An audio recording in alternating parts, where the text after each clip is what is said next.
Hi. Hello. My name is Stephanie and welcome, or if you're coming back, welcome back. Either way, I'm glad you're here and I hope you're well.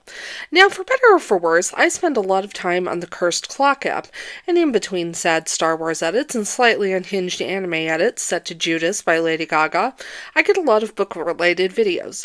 Specifically, videos about Colleen Hoover's books, with folks either loving them or hating them. There is no in-between. TikTok, BookTok, the book side of TikTok, specifically can do some really amazing things for authors and their books. You can buy Ice Planet Barbarians at Target, and that's pretty cool in my opinion. And Colleen Hoover is definitely proof of that because although she's been writing books for over a decade, her books do numbers on TikTok, and the most popular books on the app have spent a combined total of 151 weeks on the New York Times bestseller list as of July 2022. The most recent numbers I could find, all relevant articles linked below as always.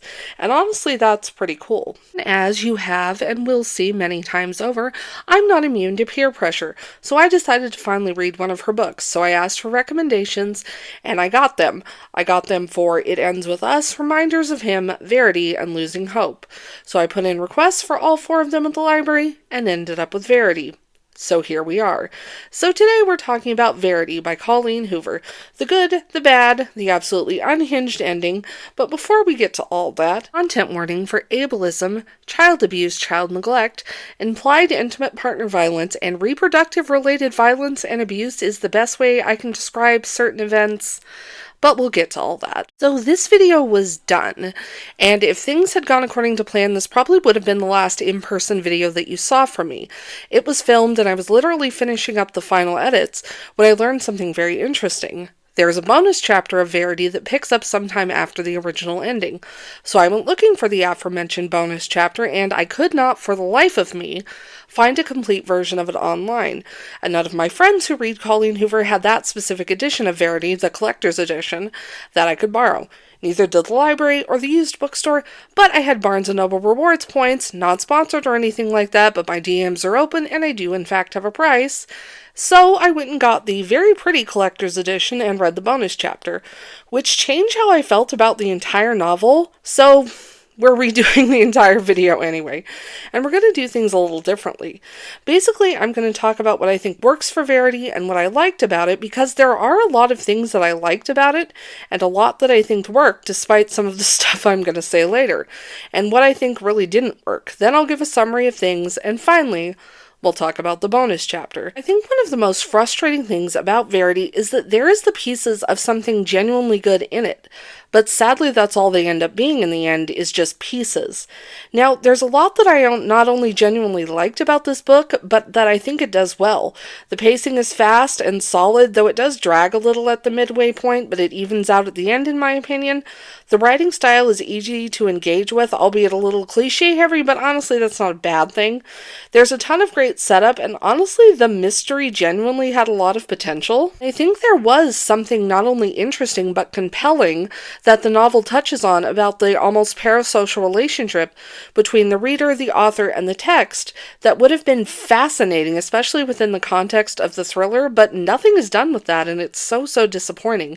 And that's made all the more worse by the bonus chapter, but we'll get to that. But all in all, I liked the mystery of Verity. I enjoyed the dual POVs of Lowen and Verity through the latter's manuscript. I thought a lot of the setup was fantastic. I liked that both Lowen and Verity were honestly kind of unlikable characters. I think it worked well. I liked the isolated setting of the lake house. I think it really added to the atmosphere. I enjoy a good bottled setting in a thriller. There's also a lot of genuinely decent tension. There's a good thriller in here. There really is. It just gets bogged down by everything else, which we're going to talk about now. So like I said, Verity has a lot of really great setup. The problem is the payoff, and that's to say that there really isn't any, and what little there is honestly really underwhelming. Colleen Hoover, at least in this novel, introduced something that's implied to be important to the plot when struggles with her mental health, her struggles with sleepwalking, her history with her mother.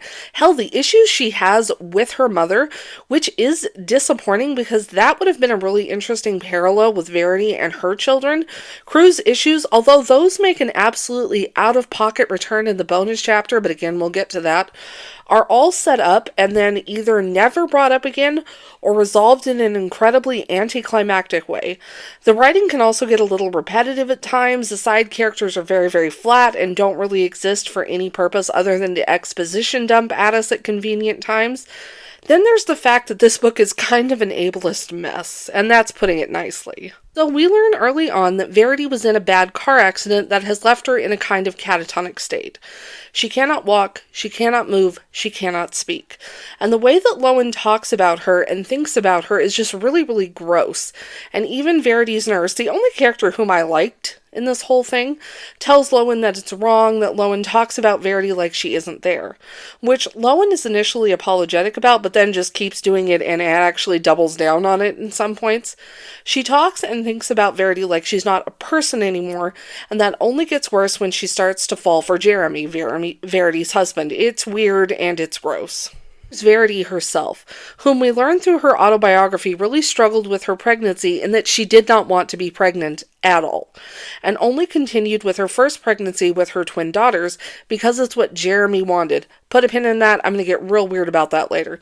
She was deeply unhappy during her pregnancy. She suffered from extreme body dysmorphia that turned into an eating disorder.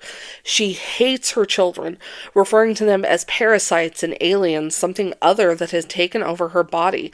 And she even tries to forcibly end her pregnancy by falling down the stairs and using a coat hanger. And in my opinion, it almost seems like the novel wants us to see her as a villain for that specifically. Because she did not want to be pregnant, she did not want to become a mother. Now, make no mistake, the things that Verity does, especially to her children after they're born, are absolutely abhorrent. You know, she neglects them by leaving them crying in a room all day until Jeremy comes home. She ignores them. She later tries to kill one of them. But honestly, it seems like she's suffering from really severe postpartum depression or even postpartum psychosis. And because she did not want to have children or be a mother, it seems to me that Verity is supposed to be a villain because of that. Because of her desire not to be a mother or to have children, which I don't love. Again, Verity is not a very likable character, which I like and honestly think it works.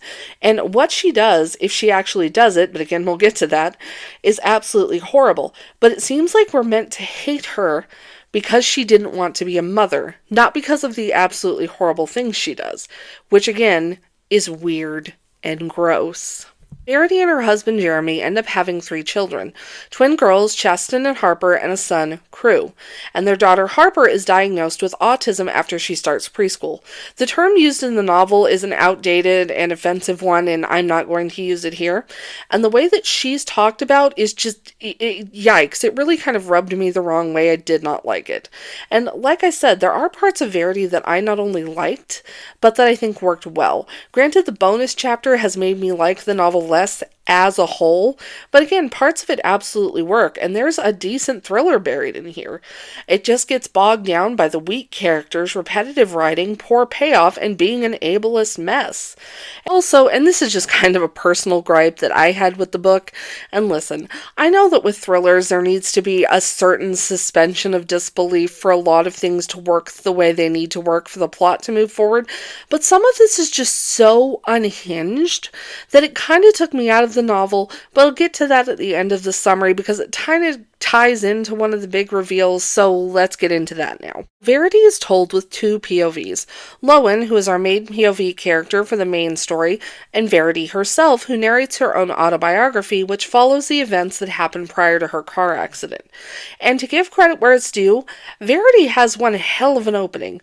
We're introduced to Lowen as she witnesses the violent death of a pedestrian who's hit by a car literally right in front of her as she's making her way to an appointment.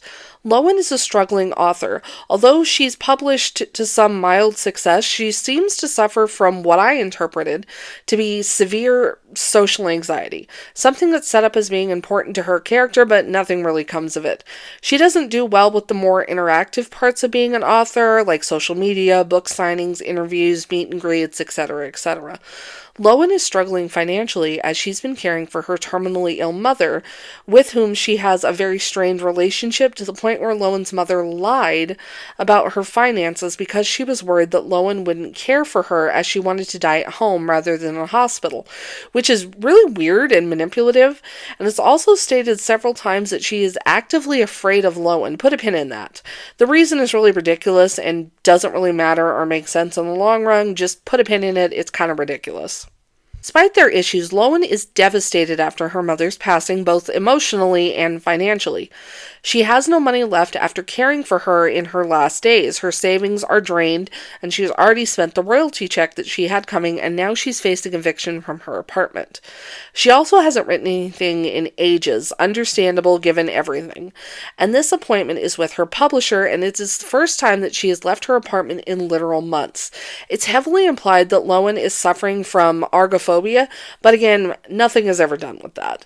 So, for those of you playing along at home, Lowen leaves her apartment for the first time in months, suffering from severe anxiety, in dire financial straits, on the verge of being evicted, and dealing with the loss of her mother, only to watch a man literally die right in front of her. She is literally covered in this guy's blood. I'd simply go home and never leave my house again. She's better than me. But it's during this terrible moment that Lowen meets Jeremy Crawford, a handsome man who literally gives Lowen the shirt off his back and helps her clean up. And although they're strangers, Lowen feels an instant connection and attraction to Jeremy. It's only compounded when they both learn that they've both suffered tragedies recently. Lowen has obviously lost her mother, and Jeremy has lost both of his young daughters. And listen, maybe it's just because I've read a lot of thrillers, and oftentimes it's the husband, or the spouse, or the wife, or the boyfriend, or the girlfriend. I don't know. But something about Jeremy immediately did not pass the vibe check for me. He's seemingly a nice, generous guy, and I did not trust him for one single solitary second. Especially when we learn that not only are Jeremy and Lowen going to the same place, the publishing company, but that the meeting is actually with him. Now, I'm going to sound a little conspiracy theory happy about Jeremy at the end, because I think he's the puppet master here, but I do genuinely think that this initial encounter was an accident. It's during the meeting with Jeremy and the publishing company's lawyers and several executives that Lowen learns that Verity Crawford, Jeremy's wife and best-selling author of a complete villain-centric series, who was in a car accident recently, which Lowen knew about, is actually much more seriously injured than has been let on and has been known to the public. And she won't be able to finish the final books in the series, so the publishing company wants Lowen to serve as a ghostwriter for Verity, but they'll portray her as being a co-author, which means interviews, social media, book signings, all the things Lowen hates. And she and her anxiety initially say no. Relatable moments in literature. However, Jeremy takes Lowen aside and tells her that he picked her because Verity was a huge fan of her work, and that the publisher is offering a bad deal, and that Lowen should ask for number one, more money. She should insist on being able to use a pen name and not have to do any promotion. And now, Lowen is very unsure about all this. Verity is an incredibly popular and very talented author, and she's not sure that her own work is on that same level. And she's still incredibly anxious about the whole thing, but she needs money. And again, she feels this connection to Jeremy, despite learning that he is in fact married. So she agrees. After that, Jeremy insists that Lowen comes to his and Verity's home, an isolated lake house, so that she can look at the notes Verity had about the rest of the series. No easy task, because according to Jeremy, there are literally decades of notes and outlines in his wife's office that were organized in a way that really only made sense to her and no one else. Again, relatable moments in literature. And again, Lowen reluctantly agrees to this, despite her hesitancy and of her agent and a former lover. Very heavy-handedly insists that Jeremy could potentially be responsible for the string of recent tragedies that have befallen him and his family. But Lowen learns via Google that one of Jeremy's daughters actually died of an allergic reaction at a friend's sleepover, and not long after that, her twin drowned in a boating accident. And then, not long after the death of their other daughter, Verity had her accident, which Lowen thinks might have actually been a suicide attempt. And her agent's concerns seem to be more from a place of jealousy rather than concern, as their friends with benefits relationship has been over for a while now, and he has a new girlfriend, so Lowen takes all that with a grain of salt. Once Lowen arrives at the lake house, she meets Crew. Jeremy and Verity's young son, who is your standard creepy kid in a thriller novel, although that doesn't really come across very effectively, and she learns that a comatose Verity is living in the house being cared for by Jeremy and in-home nurses. Lowen is incredibly uncomfortable with this as she's, attracted to Verity's husband, taking over her work and staying in her house with her husband and son. She also feels an immense sympathy for Jeremy as she knows what it's like to care for an ill loved one, and they only grow closer because of this. Lowen starts looking for Verity's notes about the rest of the series in her office, which she doesn't find. But what she instead finds is Verity's autobiography, which she's so be it. And being nosy, but also thinking it might help give her some insight into Verity and therefore insight into her work, but mostly being nosy, let's be real here, Lowen starts reading the autobiography. And the Verity we meet in So Be It is kinda awful. She meets Jeremy at a party where she's trolling for rich guys to hook up with in a dress she stole from Macy's, and the two are immediately drawn together and begin a very intense relationship almost immediately. It's not just intense. Verity is obsessed with Jeremy. She thinks about him constantly, feels this intense, almost depression when she has to be apart from him, which she eventually channels into writing.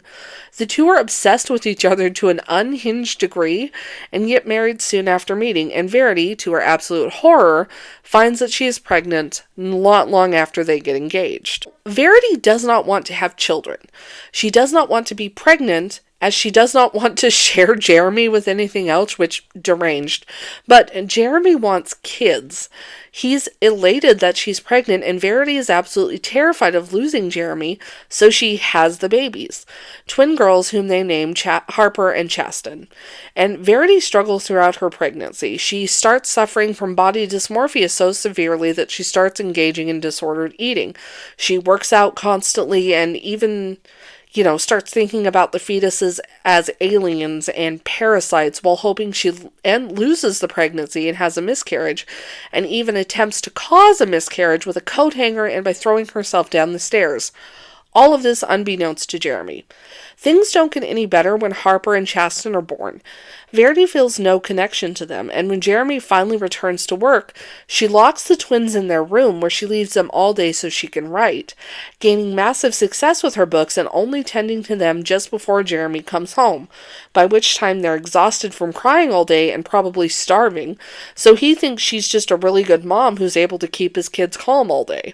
When the twins are several months old, Verity has this awakening of maternal instincts, but only for one twin, for Chasten. In fact, she's actually convinced that Harper is evil and is going to kill her sister. She is so convinced of this that she actually tries to smother Harper by making her choke on her own vomit when the baby spits up, but she ends up being thankfully interrupted by Jeremy, who seems oblivious to what was going on in his own house with his own family. I'm going to talk more, we'll call it what it is, rant, about Jeremy more at the end of everything, but even in Verity's glowing recollections of him being the perfect husband, lover, father, all that, there are some not so insignificant red flags about him.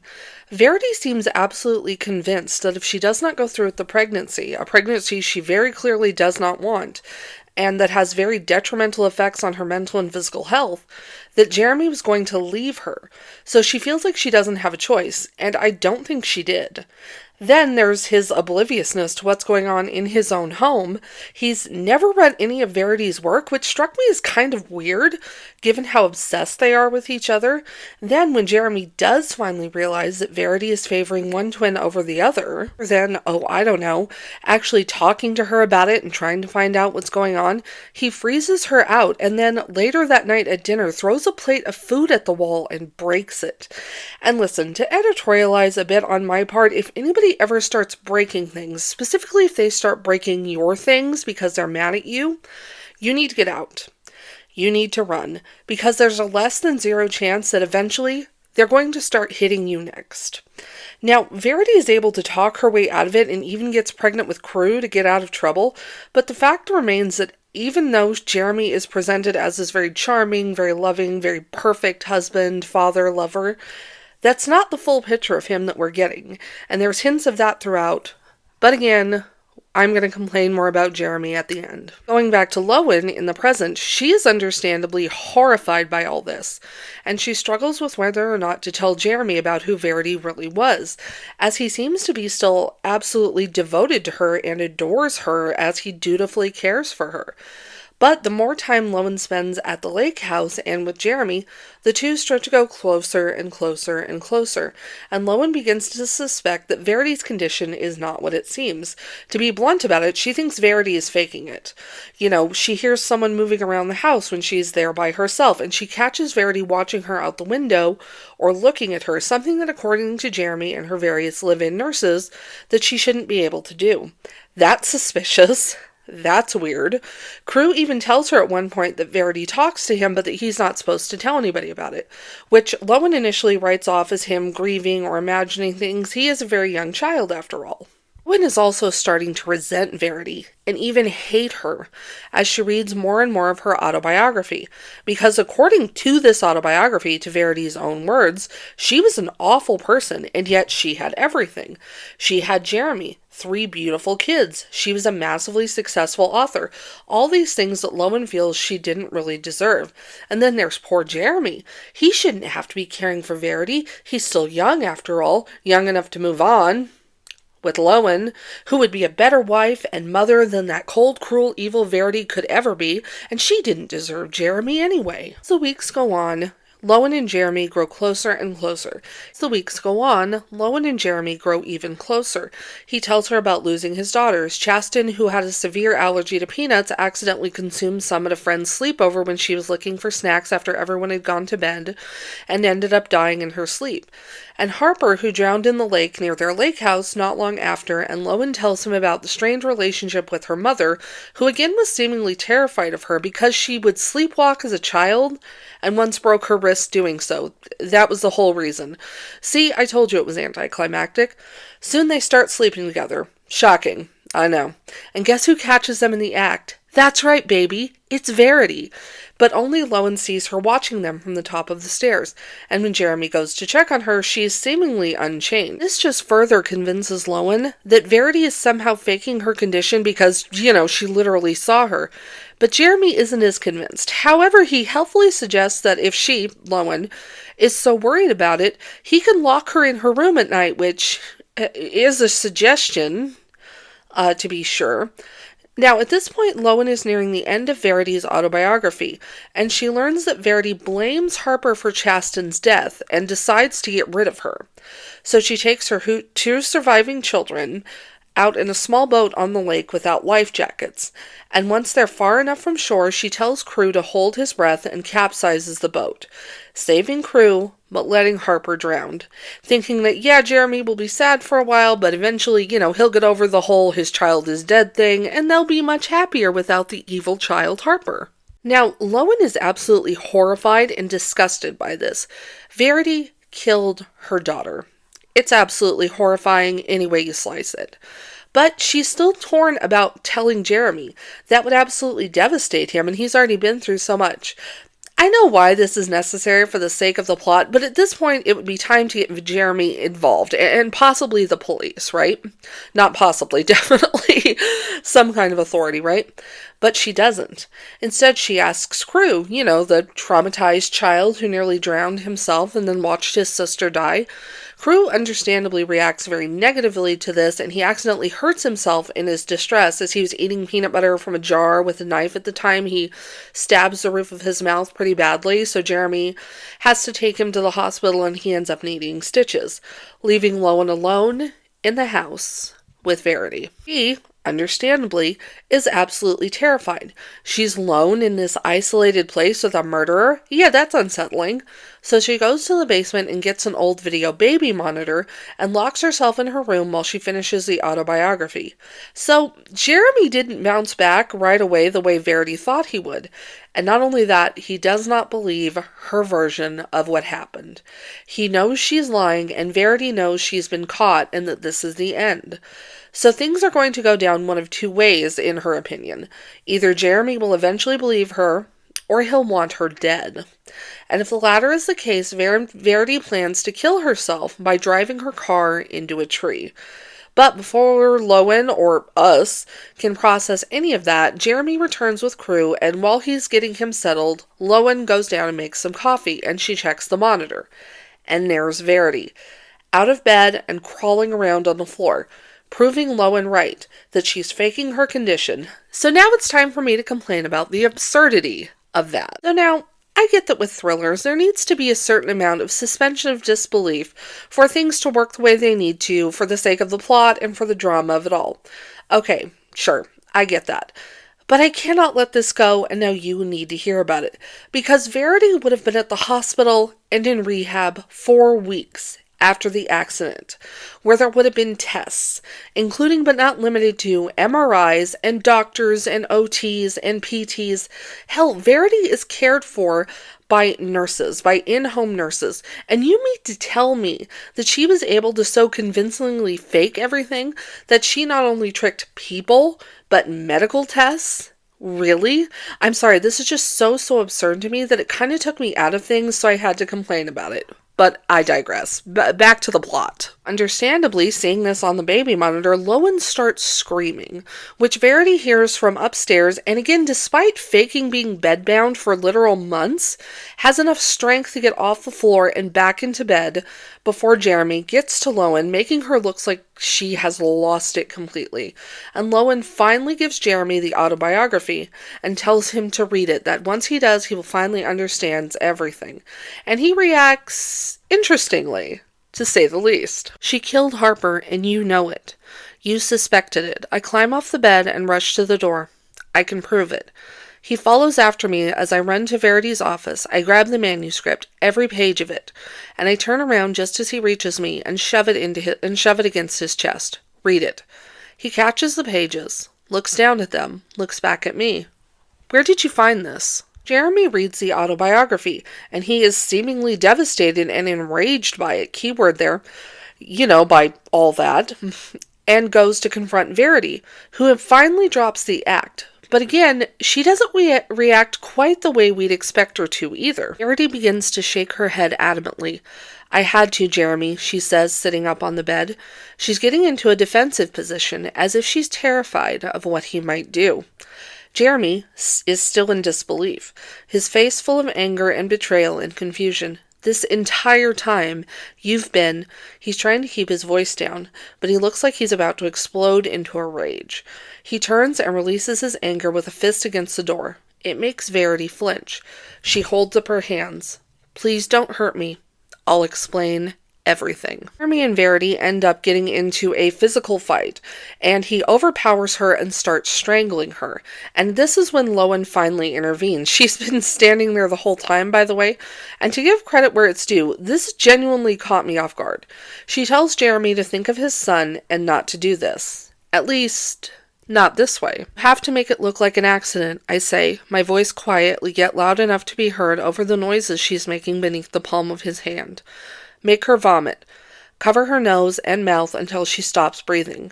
It'll look like she aspirated in her sleep. Jeremy kills Verity. He covers her mouth and makes it look like she choked on her own vomit and dies in her sleep. He then gets rid of the manuscript, and in the morning he calls 911, acting like he woke up and found her dead in her bed. It works. They have seemingly gotten away with this. Now, the end of the book picks up about 7 months later, the original ending, I should say, where Lowen and Jeremy have returned to the lake house. Lowen is now 7.5 months pregnant with Jeremy's baby, and they've decided to make one last walkthrough around the house before they sell it, like you do before you move to make sure you haven't forgotten anything, right? And it's during this final visit that Lowen makes another discovery. A letter that Verity had hidden under the floorboards. That's what she was doing when Lowen saw her crawling around on the floor. A letter to Jeremy. And in it, Verity reveals that nothing in the autobiography was true, that it was a writing exercise to help her get into a villainous mindset in order to write her books better.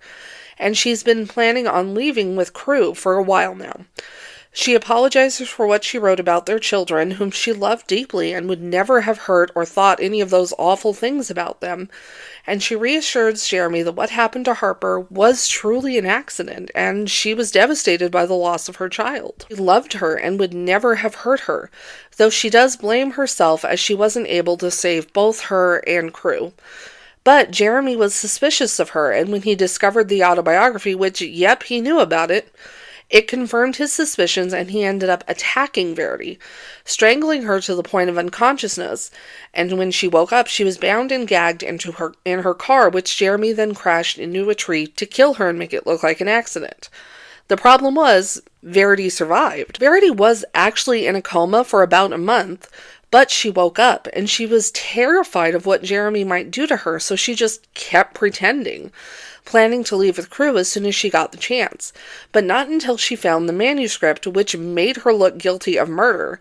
And she sees a way out when she hears Jeremy and the publisher talking about hiring a ghostwriter to finish her series. Except Jeremy then went and brought Lowen to the house, and she found the manuscript. Now that Lowen had the manuscript and she and Jeremy had started sleeping together, Verity knew her time was up, so she was going to leave with Crew the night that Lowen caught her. The night that Jeremy killed her. Lowen decides not to tell Jeremy about the letter, nor does she confront him about it. She ends up tearing up the letter and flushing it down the toilet. She chooses to believe him and decides that even if what Verity was saying was true, that she doesn't blame him. So Lowen, again, destroys the letter and goes back to Jeremy and Crew to make a new life for themselves as a family with her and her unborn daughter. Yet there's still this lingering doubt of which version of Verity was actually the real version, the letter or the manuscript. And this is where the original novel ends, with that question, with that lingering bit of doubt, and Jeremy and Lowen seemingly haven't gotten away with it all. And I kind of love that, because to me there's just enough doubt and question that it could go either way. The manuscript could be true, and the letter one final manipulation on Verity's part, or it could be that the manuscript was totally fiction, and that Verity was actually this loving mother and brilliant writer who wrote a villain so good that it cost her her life. Personally, before I read the epilogue, I think the truth was probably somewhere in the middle, that parts of both were true and that the real Verity was there in parts of both. This was something that I genuinely enjoyed about the ending, this question about which Verity was real, and I wish the novel had leaned harder into that idea, because again, I think there's something really interesting there about the parasocial relationship between the reader and the author, and even the characters and their author, because we only really see Verity through this context. Before Jeremy kills her, we never get to meet the real her, just the character from the manuscript and later the character from the letter. And like I said, despite the problems that this novel has, and it has some pretty significant problems, and the ones that I have with it personally, I genuinely like the ending. And then I read the epilogue. And let me preface what I'm about to say by saying this. I don't think that the epilogue is bad or that it ruins the book. At least it didn't for me. But I think the original ending is much better, to be quite honest. Because honestly, the epilogue felt like more of a checklist than an actual ending. Like I said, it's kind of a mess of dropped plot threads and setup that doesn't really go anywhere. And it seems like the epilogue tried to answer / wrap up some of those things, rather than giving those things any kind of satisfying conclusion or even an explanation. It seems like these things were pointed out to Colleen Hoover at some point, and then she hastily addressed them in the epilogue and then dropped them immediately. Like I said, gives the epilogue this very, very tacked on feelings. So the epilogue picks up 6 months after the ending of Verity. And Lowen seemingly has everything she wanted. She and Jeremy are together and delightfully happy. They have a beautiful, healthy 3-month-old daughter named Nova. Her relationship with Crew is pretty good. The novel she finished is selling well, and she's finishing up the last 2 books in Verity's series. They have a beautiful new home, and they've gotten away with Verity's totally justified murder. So she should be happy, right? Except she's not. Even though Verity is gone, Lowen is still very much in competition with her ghost. Constantly, obsessively, compares herself to Verity. She needs to be a better mother, a better lover, a better writer, and a better wife than her to, again, this almost obsessive degree. Then there's her lingering doubts about whether or not Verity was actually the monster that the autobiography portrayed her as, because she had to be, right? And she definitely loves her life with Jeremy and totally doesn't feel isolated as they move to another house where they know absolutely no one and go out of their way to avoid people, just in case. And Crew definitely doesn't have any lingering trauma that manifests in some really disturbing and dangerous behaviors, such as when he's asked if he's excited to have a new sister, he responds with, "No, not really. eventually she's just going to die. Things are fine. Lowen is happy. No, she is. She really, really is. Lowen and her family one day visit a little beach where they run into an old friend of Verity's who immediately, of course, recognizes Crew and Lowen, who she met earlier in the book when she ran into Jeremy and Lowen when they were shopping at Target. There was like this whole scene where they were in Target. I didn't talk about it because I didn't think it was important. Turns out it was. And when the woman, Patricia, sees baby Nova, she's able to do math and puts two and two together that Jeremy is the father. And once Jeremy realizes that Patricia realizes, he follows her, along this little hiking trail on the beach and drowns her. Yeah. And honestly, I have no idea why he does this. Completely pointless thing to do. Yeah, it makes him look like a crappy husband who cheated on his wife when, she was sick and when she was dying. But it really doesn't seem like Patricia is going to make the leap to him being a murderer and Lowen being his accomplice. So why'd he do it? I think it's because Jeremy is the real villain here. And full disclosure, this is going to sound a little tinfoil hat-ish, but it's my show. So here we are.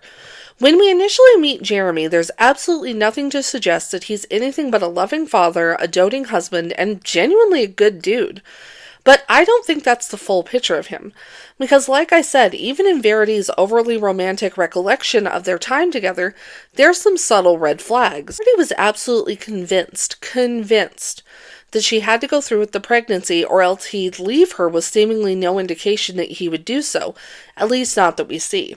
There's the scene where he throws the plate at the wall with, again, seemingly zero provocation.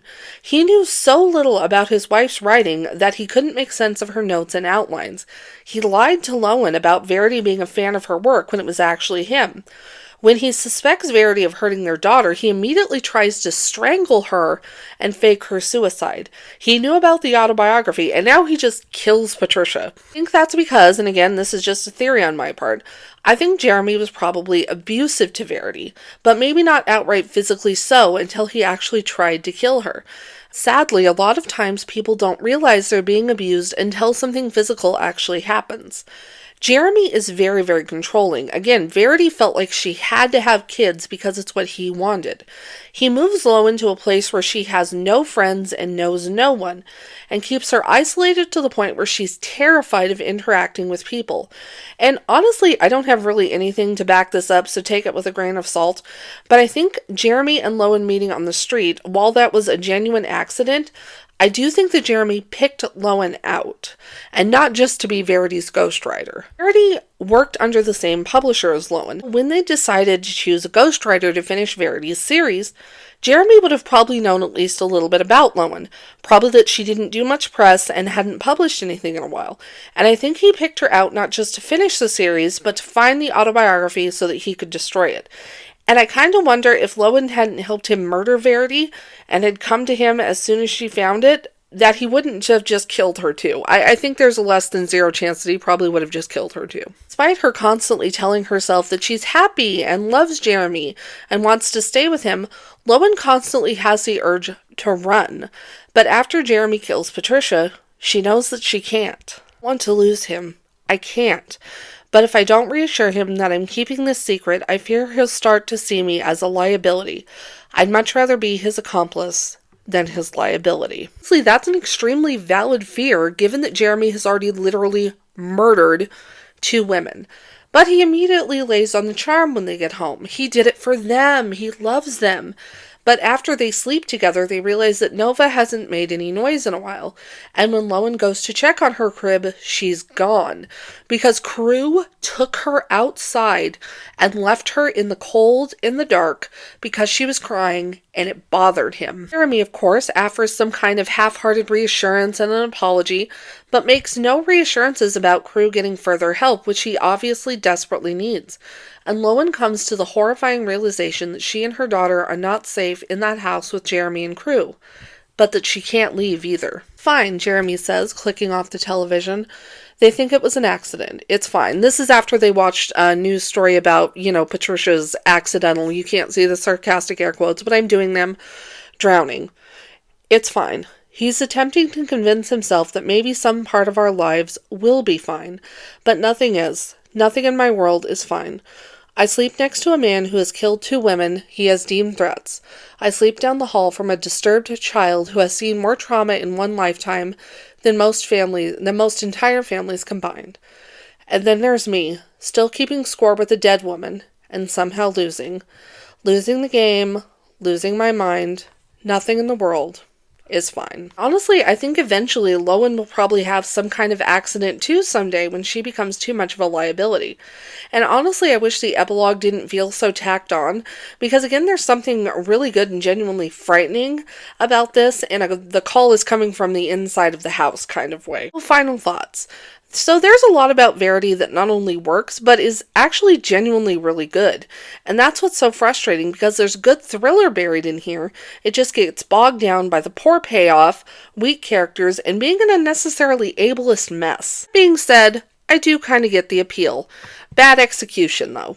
So until next time, stay healthy, stay safe, and I'll see you in the next one. Bye-bye.